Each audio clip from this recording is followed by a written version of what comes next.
राज्यातील शेतकऱ्यांसाठी आजच्या दिवसभराच्या झटपट आणि ठळक बातम्या.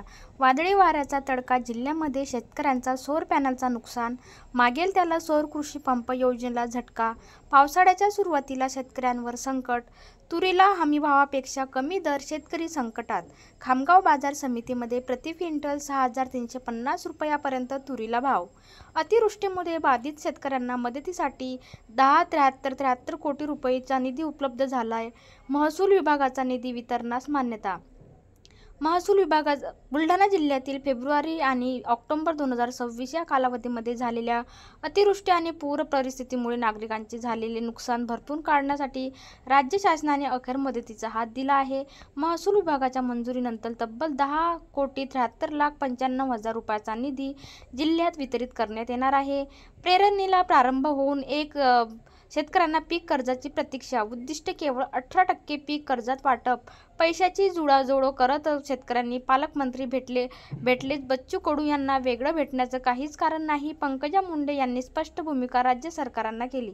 शेतकऱ्यांच्या सदैव पाठीशी असणार. खरीप पीक कर्ज वाटपातील बँकांच्या उद्या शेतकऱ्यांच्या मुळावर लोकप्रतिनिधींना कितीही ओरडून सांगितले तरी राष्ट्रीयकृत बँकांना फरक पडत नाही. बदनापूर तालुक्यातील शेतकऱ्यांना खरीप हंगामासाठी पेरणीची तयारी केली असून त्यासाठी बँकांकडून कर्जाची गरज आहे. मात्र खरीप पीक कर्ज वाटपामध्ये राष्ट्रीयकृत बँकांना नेहमीप्रमाणे यंदा उदयनशीलता दाखवली आहे. राष्ट्रीयकृत बँकांना मिळून मे अखेर 52% इतके कर्ज वाटप. बँकांनीही उदासीनता शेतकऱ्यांच्या मुळावर उठत आहे. शेतकऱ्यांना रक्कम भरून सुद्धा वर्ष झाले तरीही मिळेना.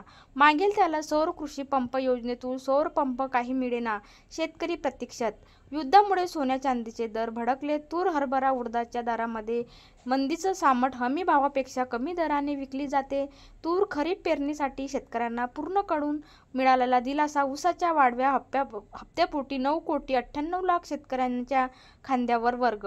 शेतकऱ्यांच्या बँक खात्यामध्ये पीक विमा जमा होण्यास सुरुवात झाली. जिल्ह्यानुसार शेतकऱ्यांची यादी अपलोड होणार. आषाढी वारीमध्ये येणाऱ्या 1109 दिंड्यांना प्रत्येकी 20,000 रुपये मंजुरीचे आदेश जारी करण्यात आले. चरणसेवेसाठी 5,000 वैद्यकीय अधिकारी उपस्थित असणार आहे. कांदा निर्यात धोरणासाठी शासन दरबारी आवाज उठवणार.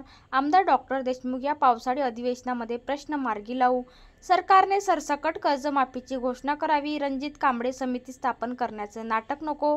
शेतकऱ्यांचा सातबारा कोरा करण्यासाठी बोनससाठी आता निधी. 1.5 लाख शेतकऱ्यांना दिलासा. 6 महिन्यापासून होती प्रतीक्षा.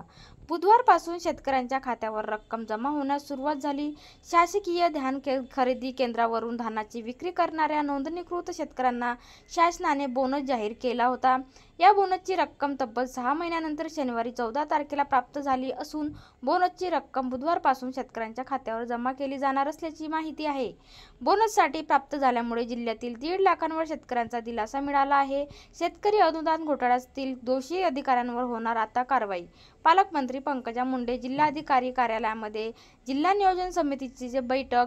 वादळी वाऱ्यामध्ये सोलार पॅनलचे मोठ्या प्रमाणात नुकसान झालेले आहे तर भरपाई केली शेतकऱ्यांनी मागणी. एकही शेतकरी शासनाच्या नुकसान भरपाईपासून वंचित राहणार नाही. आमदार संतोष बांगर यांनी गवाई नुकसानग्रस्त शेतकऱ्यांना पाहणी.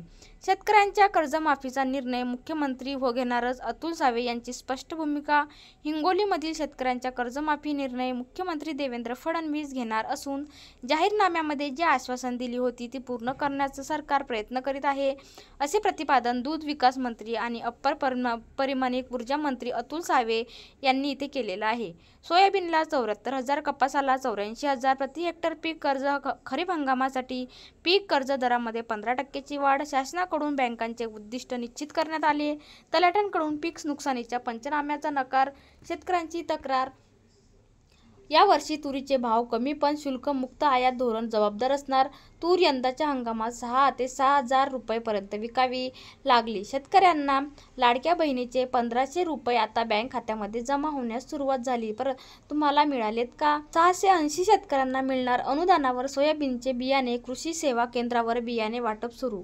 भूम तालुक्यातील कृषी विभागाच्या वतीने हे अनुदानावर बियाणे वाटपाचा शुभारंभ झाला. शेतकऱ्यांचा अनुदान रक्कम कारण नसताना रोखू नका. बैठकीमध्ये राम बदामे यांच्या बँकांच्या अधिकाऱ्यांना दिले निर्देश. ह्या होत्या आजच्या ठळक बातम्या. अशाच बातम्या जाणून घेण्यासाठी आपल्या न्यूज अपडेट या यूट्यूब चॅनलला सबस्क्राईब करा. चॅनलवरती पहिल्यांदा आला असाल तर चॅनलला सबस्क्राईब करा.